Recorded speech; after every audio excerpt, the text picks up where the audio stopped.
In many ways, life is just a cycle of maintenance, the cavalcade of mundane tasks which, for better or worse, endlessly populate our time. You clean the bathroom, leaving sparkly white fixtures just for every speck of dirt to then show through clearly. You buy a new shirt, and that's exciting. You're expressing something new on your clothing, and for the rest of its life until it breaks down, it's going into the same hamper, to be thrown in the same washer, to be hung on the same hangers. You take a plate and eat off of it and clean it and put it back and take a plate and eat off of it and clean it and put it back and take a plate and eat off of it and clean it and put it back, and then 27 years later you realize it has been these same plates for your entire life. From grocery shopping to brushing our teeth, we can't escape that life requires so many of these tasks, eating well past the 8 hours already heisted from us each day and into the ones that are supposed to be hours. In our time, we end up doing the same thing as everyone else, what should be the unique proof of ourself and our value, instead being used the same as the person next door, and one down all the way down the block. We don't find meaning in these tasks that are so average, so required, so indiscriminate in who has to do them. Belonging to everyone, they are value for none. So we look elsewhere, developing our hobbies, joining clubs, perfecting the games we play, sharing and reveling in these things that we choose instead. And the mundane ones then become a sort of enemy to this, because they eat into the time for those things we choose for ones we didn't. We miss out on a game night because yard work exhausted us. We avoid inviting people over because we have to clean. We get home before the event is even over so we can wake up early the next morning, what we must do slicing right into what we want to do. They come to be at odds with the source of our value, and they become the enemy of our collective lives. And so, naturally, the response to these things, all of those under the umbrella of have to, becomes getting through it. You should see me washing dishes. Everything around the sink gets soaked because I scrub hard and fast. I have too much to do and my back hurts from bending over the sink for too long. I want that done ASAP, and I need it done before I can relax because I'm that kind of neurotic. The dishes are fast and rough, the laundry goes all in one load, and grocery shopping is the necessity of what can be thrown in a cart and cooked easily. Why would I focus on these things when I could save 30 minutes and write more, the thing I've chosen to desperately trick myself into feeling valuable from a meaningless absurdity? Doing the dishes, laundry, grocery shopping, they're just survival in a modern context, not anything that really speaks to who I am or what I want to be, right? While these tasks are inherently different from what we choose, there is a certain truth to devaluing them further. When we start to power through them, to see them as the enemy and trudge along, well, we're certainly not seeing any fine details which could emerge from them. Are these tasks actually inherently devaluing, or does this mindset based in truth create a greater fiction?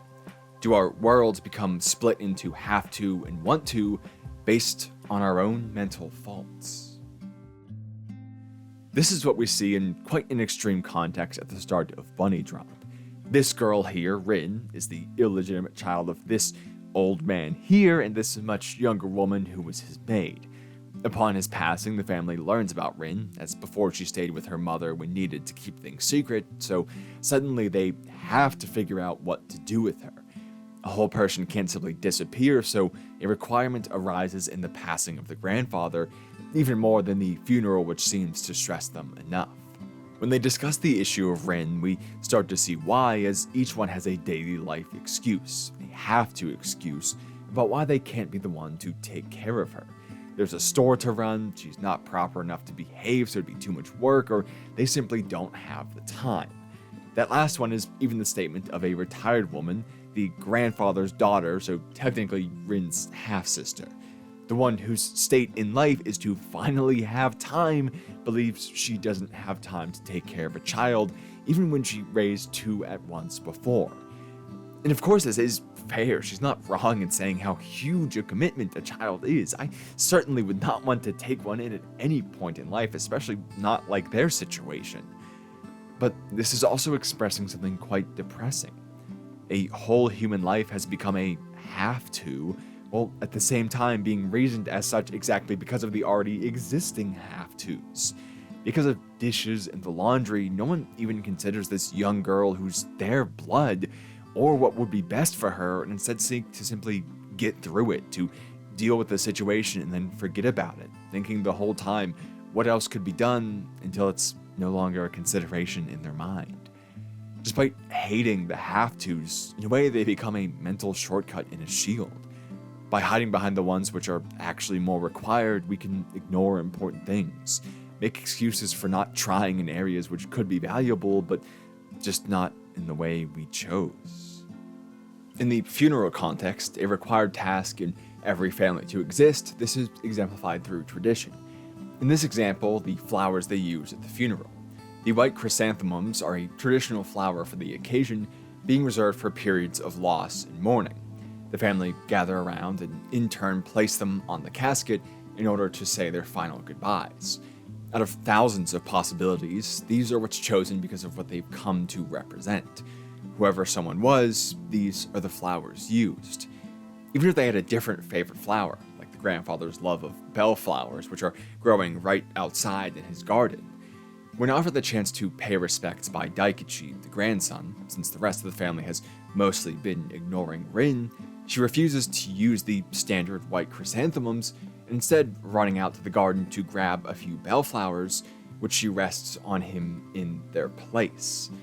Having spent pretty much her entire life with only him and occasionally her now absent mother, she knew him and his preferences exceptionally well.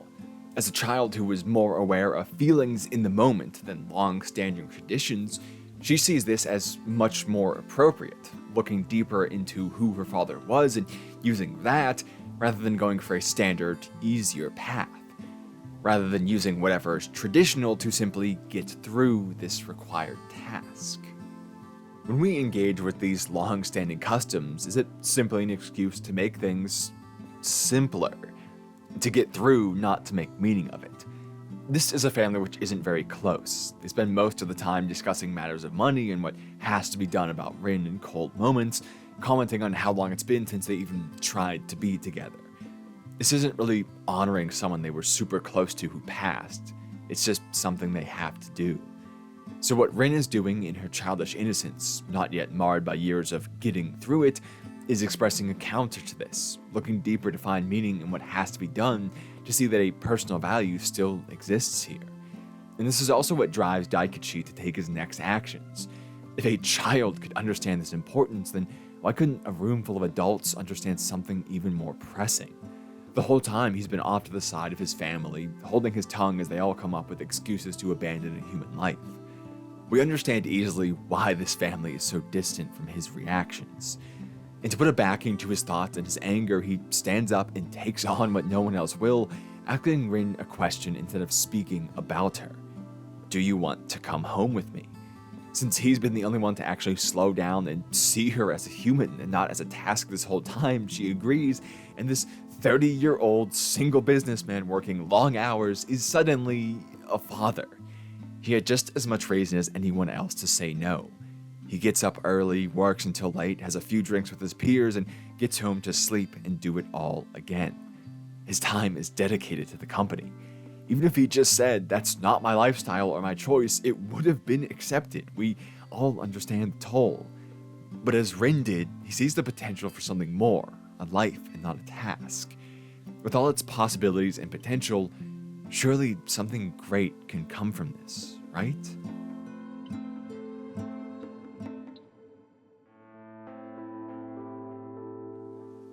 But there is a depressing fact that the basic nature of life can't change, even if we make the decision to try and see less requirements and more valuable choices. At its core, life requires maintenance. We can argue all day about how justified or unjustified the modern contexts of it are, but from the dawn of life, it has required effort and energy to survive. If we had no society demanding we work for food and shelter, it would just be up to us to secure those things without any regulation. As such, despite his good intent, it's clear that Rin does come with responsibilities, even if she isn't entirely one herself. She has to be taken to school, which he has to try an emergency enroll her in at the last minute. She needs clothes, he has to get food which she'll eat, there's doctor visits and paperwork and a whole host of things he didn't even know existed until they're in front of his face. You can easily see that his life is probably worse from all of this. He's still working the same job, so with this piled on, he's literally sprinting to get her to school, then dashing to work only to be late, to stay even later dealing with the company's issues, running to pick her up, desperately cooking a meal late at night, and then sleeping just to do that all over again the next day. His entire cycle is things that have to be done now. Shifting to this after being the star of the company who people wanted to have around and drink with is quite a downgrade in many respects. The things he gained for all his hard work are suddenly lost as his choices are drowned out in responsibility. So, does it matter in the end? Was his family right for bowing to the have-tos because that's what life trends towards anyway? An efficient drudgery known as survival where the least effort for the most reward is called strength? At the very least, we can understand why they acted as they did, even if we find it cold. The thing is, though, if these truly can't be helped, what's the best way to approach them? Should we find them with disdain, separating them into a distinct, hated section of our life? Or do we find some kind of embrace of them, like Rin with the flowers, understanding that there is always some way to make these more personal, more valuable? We can see what's being taken away, the sacrifice of time and energy, exactly the reason the family left her behind, or we can see everything which might be gained, as Daikichi does. In these expectations, what we imagine to happen will then shape what does. To see this principle, we can look at the children in the series as what they're told to believe quite directly influences their behavior. For example, Rin has an issue with wetting the bed at points in the series, trying to leave without waking Daikichi and claiming desperately that it's just sweat. We can understand why. That's something associated with embarrassing moments and very immature children in the general understanding. You can easily imagine overhearing a child at her school saying something like, "Only babies wet the bed," and with these influences setting the expectation of what it means, Rin is going to be embarrassed about it. She's been told to be. Without ever hearing this, it would just be an unlabeled occurrence, but instead it's been shaped into something else. So, Daikichi's response is to add a lot more information to balance out the negative expectations of it. First, he says that you can fix it by going to the bathroom before going to bed, and since he finds the toilet scary, he'll go with her. Then, even if that doesn't work, it's an easy fix with a change of clothes, nothing major, and even then, he says it's still nothing to be embarrassed about and maintains that in his demeanor the entire time.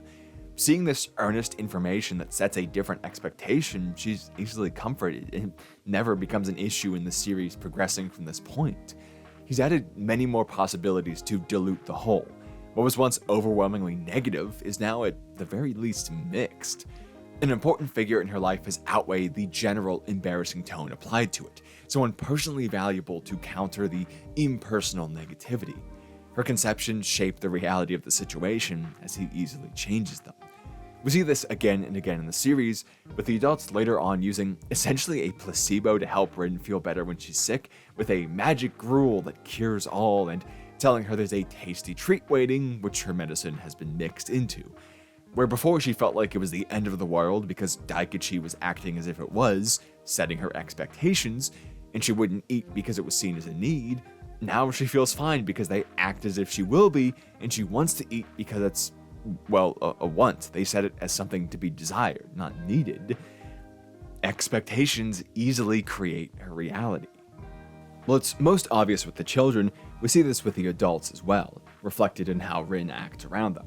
At the funeral, they regarded her as, well, nothing really, as she was mostly ignored. But overall, they sat around at a table with arms crossed, half fighting and speaking about her, never with her, about how she was a shameful occurrence. They saw her as a burden, and so they interacted with her as one. Why give the time of day to someone with no possible benefit to you? Coming into it, seeing her with nothing to offer, they would never actually see if she could better their lives or not. And her, as a child, feeding off their energy and limited perspective, confirms this by being shy and reclusive.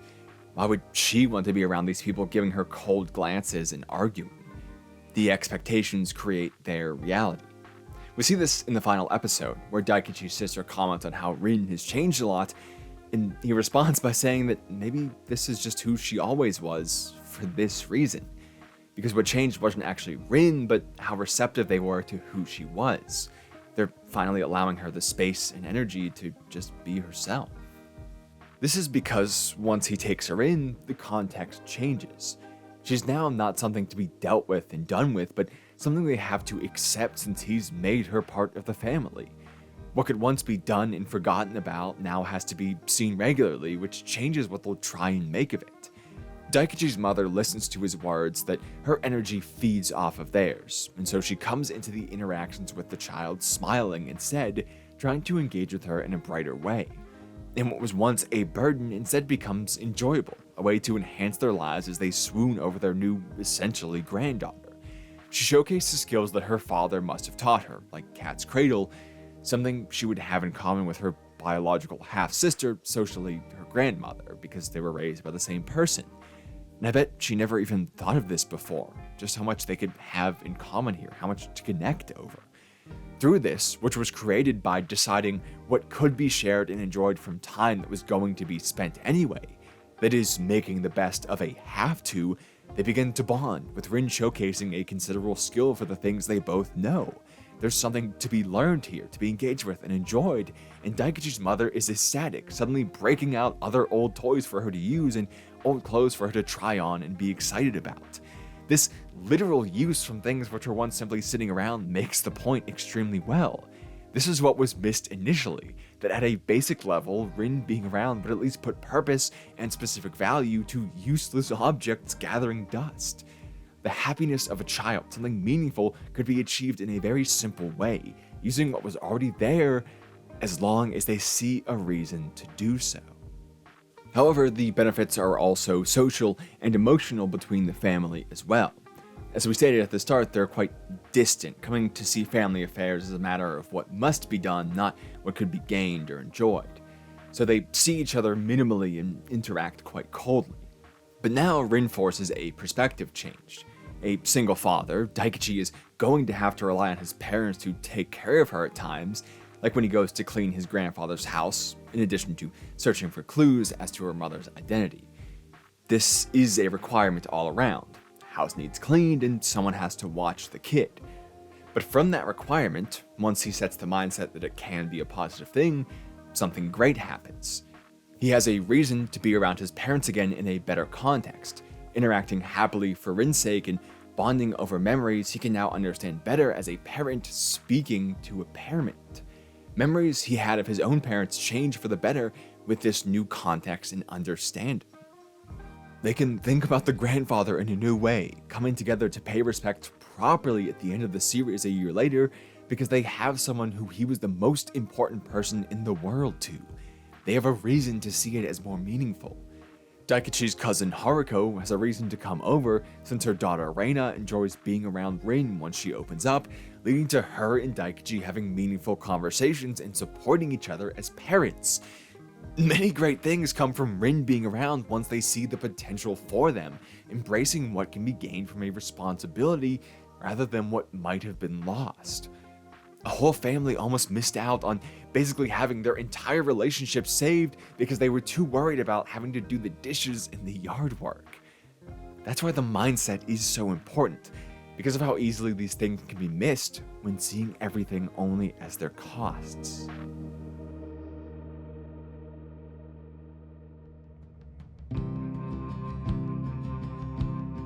But this isn't all just about seeing a balance of cost and gain, that we might miss some good things for the bad. It's also about how these bad things might not have actually been so to begin with. Maybe our mentality was creating that. We see this expressed as the new mindset and expectations of parenthood begin to shape Daikichi's world. It's actually done in a very meta sense, considering the slice of life genre and how it utilizes the elements often left out of stories. Occasionally you see a character brushing their teeth or cooking, but usually only as a background detail to establish something of their character, a slow starter or an early riser, or maybe to make it feel more relatable to the audience viewing it.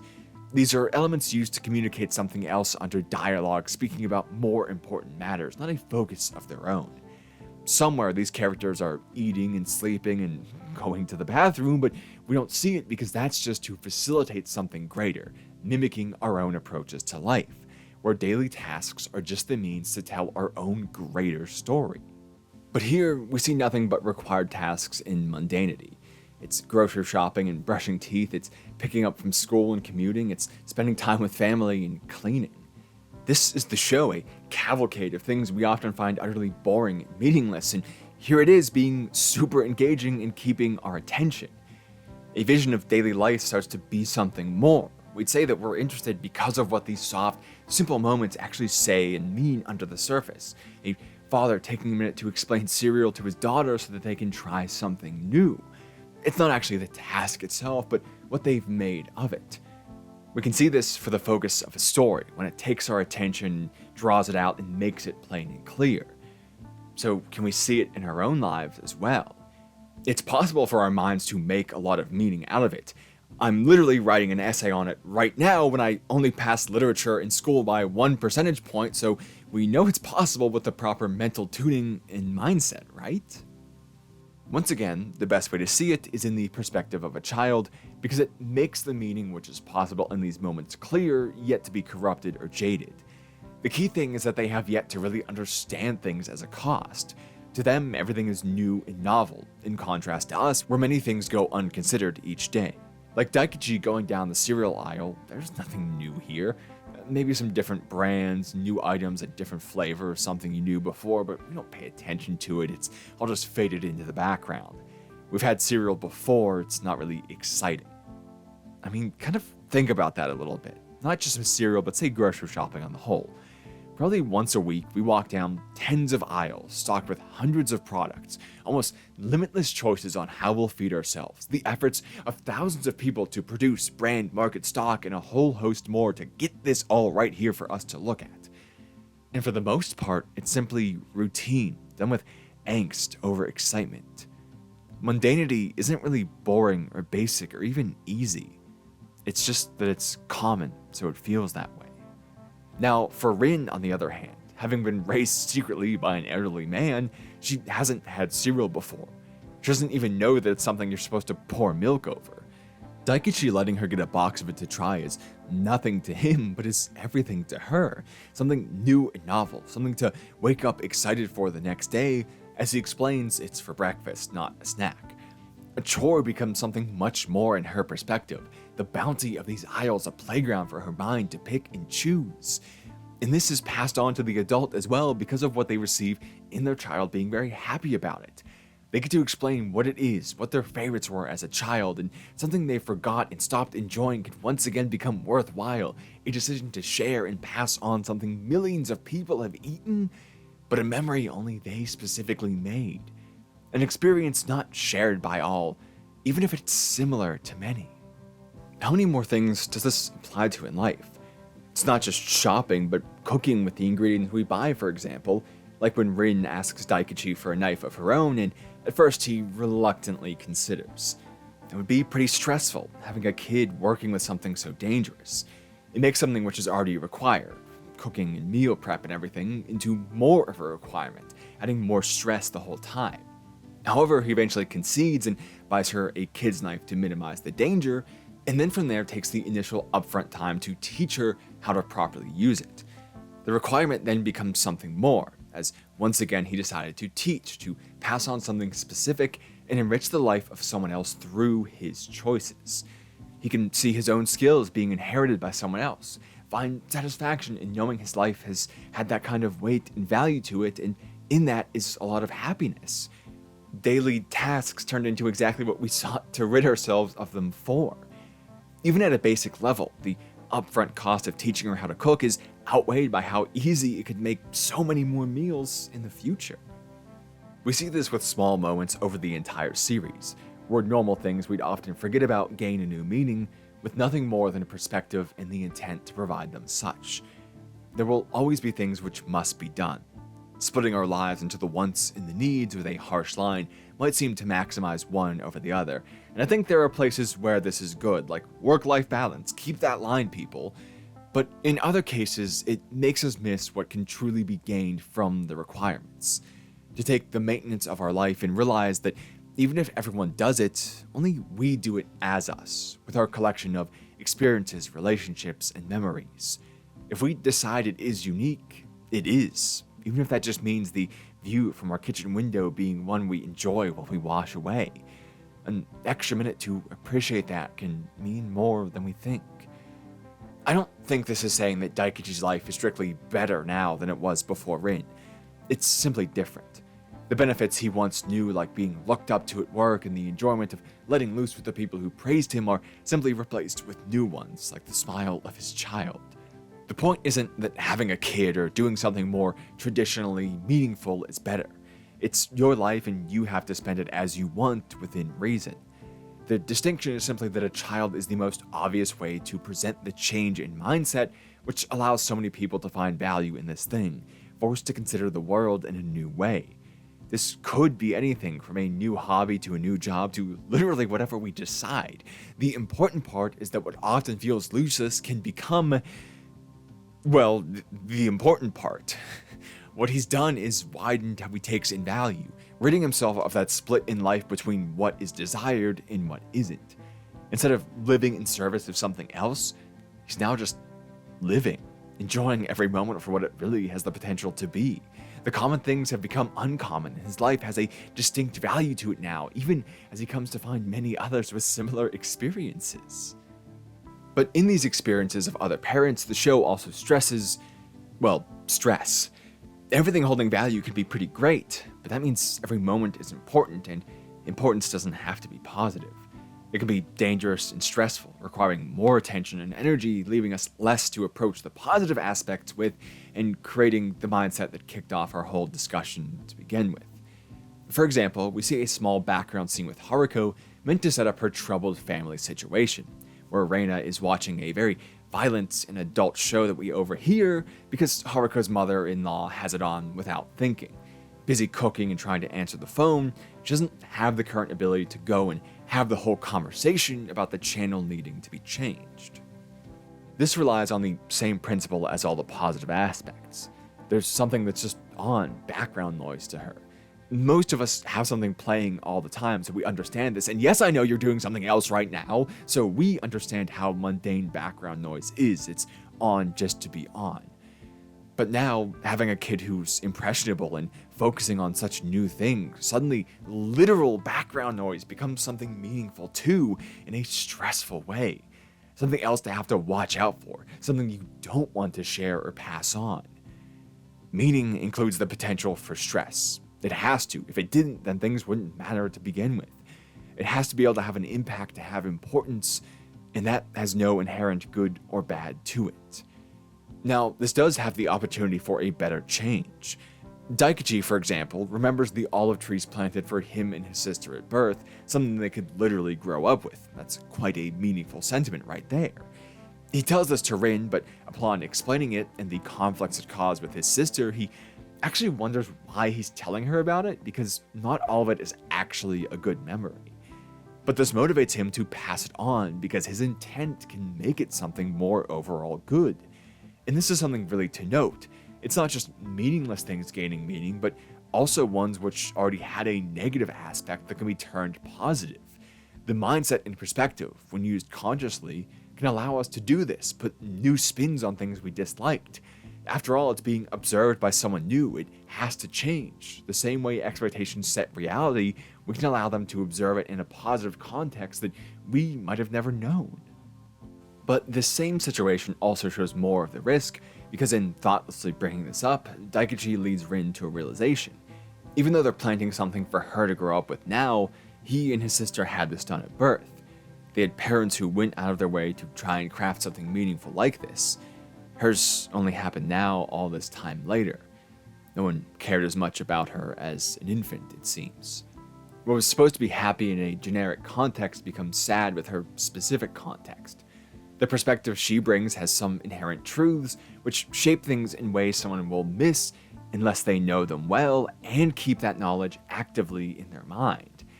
And this isn't exactly natural to do. It easily slips Daikichi's mind because it's simply not something he experienced.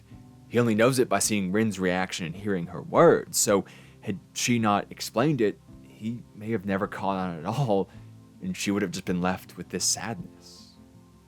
This is something else about everything having a value to it. It also means that things can more readily be messed up, slips of the tongue leading to outcomes of sadness we didn't predict, even if we really did nothing wrong. Each moment being important leads to conflicts exactly because of their importance. Things now have weight and can collide. It requires a lot more caution, dancing around the perspective of others at the same time as we need theirs to find this value, a beautiful and tragic complexity of the human minds. To be fair, he does resolve this by finding his grandfather did plant her a tree and bringing it home, and a moment like this is solved earlier, with his pinky promise when he drops her off at school for the first time, easing her worries with only a minute's effort. So this isn't all gloom and can be managed with effort which is heavily paid off. But effort is always required at the least. For all this new value we find, we do have to do work.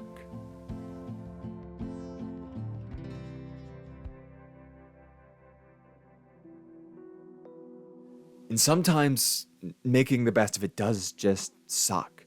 So far, we've looked at what you could call the base of choice, the first moments of long-standing ones, simple decisions in plain situations. It's easy to point out how mindset alone can help in those cases. But what about the longer ones, commitments of years which can shift and mutate into things we could never expect? How do we deal with the ways the world sometimes just truly comes to suck, where the refusal of others to have a better mindset outweighs our will to try? Haruko has an entire episode dedicated to this, running away from home where she lives with Reina, her husband, and the in-laws, to Daikichi's house for a couple days. She couldn't take the stress of being around the people who made no efforts to help her and her daughter, if not actively hampering them, a husband who prioritizes work over everything else to an extreme degree, leaving her to do it all alone, and she also just wanted to send them a message. Make them worry to prove the importance of everything they forgot. To show she still has a choice and that they have to try harder for something valuable, something that can make them worry. It sort of works. Her husband gets off work earlier than usual to come pick them up when they return, but he ends up waiting in the car looking at his watch, already showing that he'll slip right back into the same habits. All he did was deal with the have to and then forget. Even if she's coming into it with a new mindset, she can't help what others are. There is a consideration of leaving him so that she can try and regain her own happiness, but it comes at the cost of stability she wants for her daughter. Haruko gave up working many years ago to take care of their child, well before she really made a name for herself at her company or developed too many skills. With minimal experience and only many years ago, finding work would be terrible, time-consuming, and when she did, stressful because she'd be a single mom. And this is why she returns to begin with. It's the best she can make of the situation for her daughter, who also clearly still loves her father despite his faults. This is what we have been speaking about the whole time, making the best of what's required. But the context is much darker, much more depressing without an obviously better path. There's no happy ending right now. There's only maintenance of what needs to be done for someone she dedicated her life to caring for. There's no twist and it doesn't get better. It just is. This is an episode that stresses something truly important, that mindset alone doesn't fix things. Thinking the best is good, but it doesn't mean the best will actually happen. Sometimes we try and try, since all of this requires effort, and the payoff just isn't equal to what we put in. These topics are tough for me because it's always been hard to swallow the mindset is everything idea, because it isn't.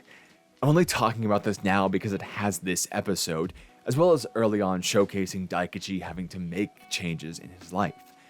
There was a cost to all of this. He had to ask for a demotion at work so that he'd be able to properly take care of Rin, meaning he's making less money. Some of his coworkers now hate him for leaving them with the tough example he set, and he can't go out and rebuild those bonds anymore since he has to get to his responsibilities with her.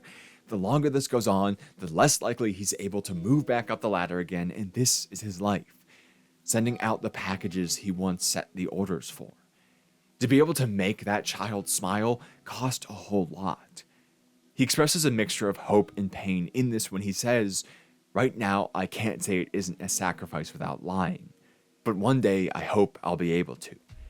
It would have been the same for anyone in that family to take in Rin.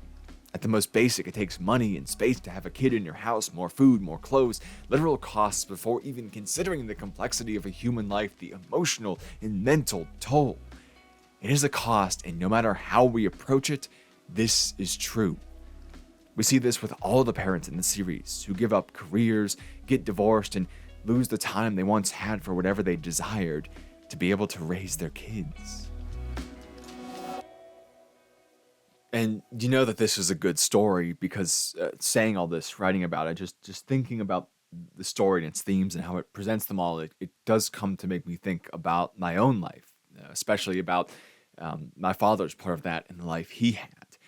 When he was growing up, his family wasn't well off by any means. His dad was a raging alcoholic who came home so drunk and so angry that my grandmother would get his dinner ready, leave it in the pan, and then sit on the basement stairs waiting to hear him eat and then fall asleep, just to come out and start taking care of 6 kids in the house again. He died young, so drunk that 3 stairs in front of the house took enough of a toll on him that he had a heart attack when my dad was only 16. Without a really good income, his options never included college, and so my dad joined the military. It wasn't a time of active combat, but the Cold War fears made sure they were still trained through hell and back, up at dawn hauling heavy equipment, marching for hours on end just to be prepared for a war that never happened. He slept in tents out in cold fields at some times, and others in southern swamps where he'd wake up destroyed by bug bites and sticky with sweat. I can easily say it was never described as a positive experience, and as he's aged, he's become the most anti-weapon person I've met despite once carrying heavy arms for miles. It was an experience which morphed him out of necessity, turning someone who was once my build into 120 extra pounds of bulk in one way or another. It literally shaped his body as he was doing what he had to do. But in all of this, he did manage to make the best of it where he could. Where he was deployed after training was the frontmost area of West Germany, a pass which was the most optimal spot for the Soviets to come marching through if they ever did. If war broke out, he'd have been the first thrown into it. It was some genuinely crazy Cold War stuff, with East Germans in guard towers with binoculars along the border watching his every single move. There would have been pages of documents about every move he and his unit made every single day, and in the end it was all for nothing, the days of so many wasted. The value which could have been found in the daily life of these soldiers on the other side of the border spoiled and abused and tossed away in a different context. It's so crazy to think about all of that. But that's really just an aside. The important thing is that while there, making the best of it for my father was experiencing a new culture. In America, you're reliant on a car to get everywhere and do everything. It is a scourge on activity as we hustle around from place to place, burning fuel and stressful transportation, creating a culture of go, go, go with no room for rest. Individual liberty to the worst outcomes. I mean, the street he lived on literally had its tram tracks torn up to make a smoother ride for cars. It didn't provide any benefit. They could have kept it there and had both. They tore it up for a smoother ride. But here in East Germany, he started riding the train into small towns on his days off, spending time just relaxing in cafes along the river, not having to worry about driving home or getting gas or anything, just peacefully drinking a coffee and enjoying a pastry, a complete contrast to the reason he was there to begin with. Amongst the manifestation of fears for world obliteration, he found a genuine sense of peace. A cafe, a coffee, and a pastry isn't anything new. It's been a staple of many cultures for ages. It's something many had experienced, but in this paradoxical context, it became uniquely his. It became something he truly loved, the lifestyle that people had there, and encouraged him to travel all over and experience what he could, having now been from Morocco to Estonia, eyeing trips to the Caribbean and Japan in recent years. Instead of buying into a culture made to shape him into a soldier, he went out to experience, and experience became his purpose, what he lived for. He took what they made him do and turned it into his own, made the best from something as terrible as the potential for the world's end. He is a man with many problems, but I can see this in him and understand why I do what I do here. I say this many times, probably a point I overuse for dramatic effect, but had he never instilled this in me, you'd never be hearing my voice right now. and instilling that in me came at a cost. His late teens and early 20s were spent overseas with many responsibilities, but also his own elements that we discussed. And it came to a screeching halt when he got fed up with the incompetence he observed in the command around him as they tried to force him into roles he didn't want. So he left and came back to his hometown.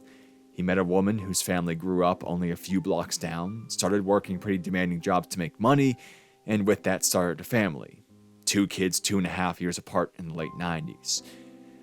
Unfortunately, that woman had a lot of terrible qualities of her own, and they were a couple which should have never gotten married, and although I'm glad they did, never have had children. Taking care of 2 kids took more than everything they had, neither one of them with experience or schooling enough to have a high-paying job. His workplace stole from him, and she spent all of her money in secret on dresses that stayed in the trunk of the car, neither worn nor returned. They divorced and a lot of things changed, but the overall cost of having children, whether he was active in taking care of them or not, put strain on what he enjoyed. There were concerts here and there, small trips states over, a lot of drinking, but the real adventure, the thing which he speaks to every single person he meets about, literally, I could not count the number of times cashiers in grocery stores he has talked to about traveling because of his card, which earns him miles for flights and stuff. That's how important this is to him. It is the thing which drove him to really keep going with all of life. It wasn't possible with kids in the mix, down to cost alone, not even considering the time and energy. He kept working those harsh jobs to make money, at one point having 3 at the same time, all while engaging in the parts of American culture he hated the most just to keep up, living far from work in a house they could hardly afford, driving through traffic to a job that hurt his body in ways only now so apparent, all so his kids could go to a school with real opportunity, something he never had. All of those decisions that harmed him so were based on school district for our sake. There are many things he could have done better, and there are many reasons I could hate him. But as an adult, and only as an adult, understanding the cost of it all, I don't hate him. I can't do anything more than, in a way, feel awful for what I required. For being a human being who needed so many things just inherently, to know that the only reason I can now chase the life I want to see is exactly because he waited 44 years to ever do that for himself. Because he tore up his body over the course of 2,288 weeks so that I'd never have to do the same, and the pain of that only worsened his addictions and now serves as the constant relapse factor. That his physical condition has deteriorated enough that the pain keeps him from getting up and traveling, so he tries to mitigate it, and it slides back into terrible things again and again. The compounding of these costs across all those years is a stunning indictment of society. The cost we place on people who do everything they said would lead to a perfect life. A man who woke up at dawn to march miles, carrying things he hated for a military complex in a war that would never come, who tore down and rebuilt cars so people could travel the streets which represent everything he hates, who maintained the public transit of a city which is constantly allowing it to fall into disrepair and mismanaging the payoff of any efforts like his. As I write this, he's just now finished all of that and retired, off to visit other countries literally right now, finally engaging in that thing which he dedicated his life to after all those years. And he left on my birthday, and I'm the one who drove him to the airport. It's a shitty thing to do. I said he has his faults, but I don't have any anger for that, because I know how many years of effort were put behind a lack of it now, as he saves up what little is left to finally do the things he waited for so many years to do, so that I could have those chances he never did.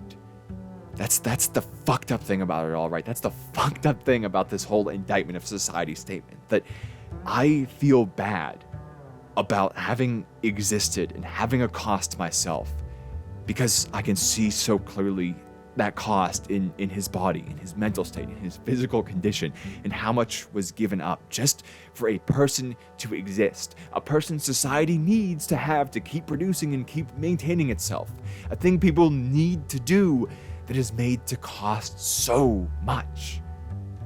And that's why I never want to have a child. So often I witness the costs, so many of them a wrongful effect of society, exaggerating survival to a terrible extent, making the conditions for pain out of what should easily be joy. Being a parent, taking and creating joy in small moments, is a cost unlike any other. So, yeah, I take issue with the idea of mindset deciding everything. I think it's stupid horseshit that simplifies real issues, real pain, and prevents change in a lot of matters. Be angry about things that fucking suck, because compliance doesn't do shit if your will is outweighed by rich dipshits well above you. But at the end of the day, this is the world we're within, the responsibilities that we have to engage with. They will exist whether we want them to or not. So what can we do but try and make the best of them, even if they are unfair? To hate them and say that we do with blunt honesty, but also get what we can from them, because if it has to happen, make it happen for you as much as possible. In that whole depressing story about my father, it is also true that there was still a lot of meaning. Maybe he didn't get to do everything he wanted right away. Maybe not even a fraction of what he really wishes it could be. And I hope to God he's not in too much pain to enjoy that trip literally right now. But there is and always has been value in his will, in the curiosity and desire to experience that was passed on to me. It's something that will always be carried forward in the search I have to know, to look into what is common for some, what's established and passed and written down, and find the meaning in it that I can. To see what people have written about their own cultures and expressed, about their own lives and expressed, and make it all meaningful, make something of what just is. It might not be travel. It might be a much different form of that curiosity, but the base of that will which drove him will always exist. It has always existed. That I can be sure of. No cost can ever take that thing away.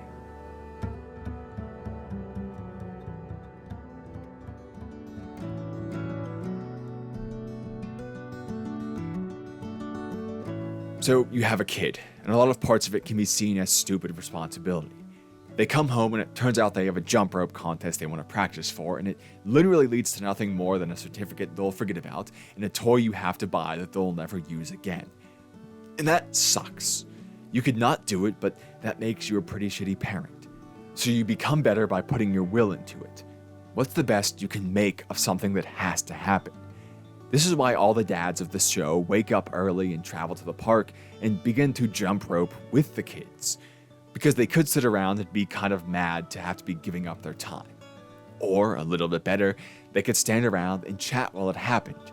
But best of all, they could do it too, exercising and interacting with their friends and their kids alike, passing on silly techniques and making more memories to fill up their lives, getting 2 or 3 or 4 or 5 aspects out of something that they could have gotten nothing out of.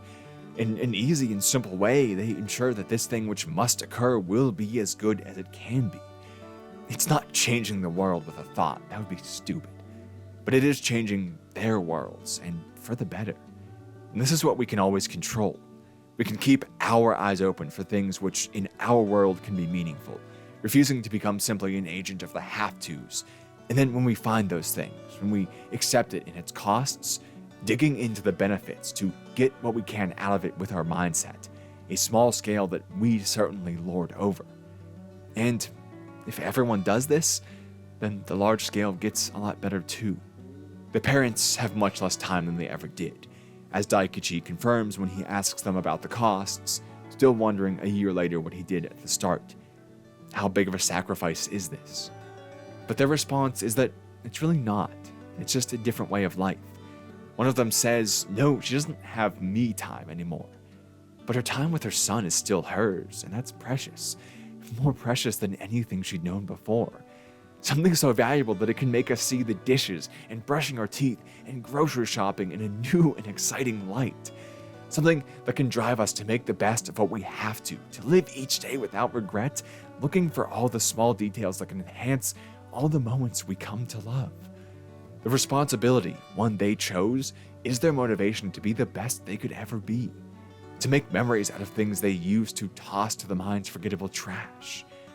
As Daikichi ends the series saying, that smile will be my happiness now. He can decide that and he can be fine with it. And because it is his world and his mindset, his perspective, that's that. He might not be able to do many things now, but he can do such simple ones to make her smile, do simple things to their fullest extent to be fulfilled with life alone. And when you stop to feel that, it means a hell of a lot. The best thing made from the smallest nothings.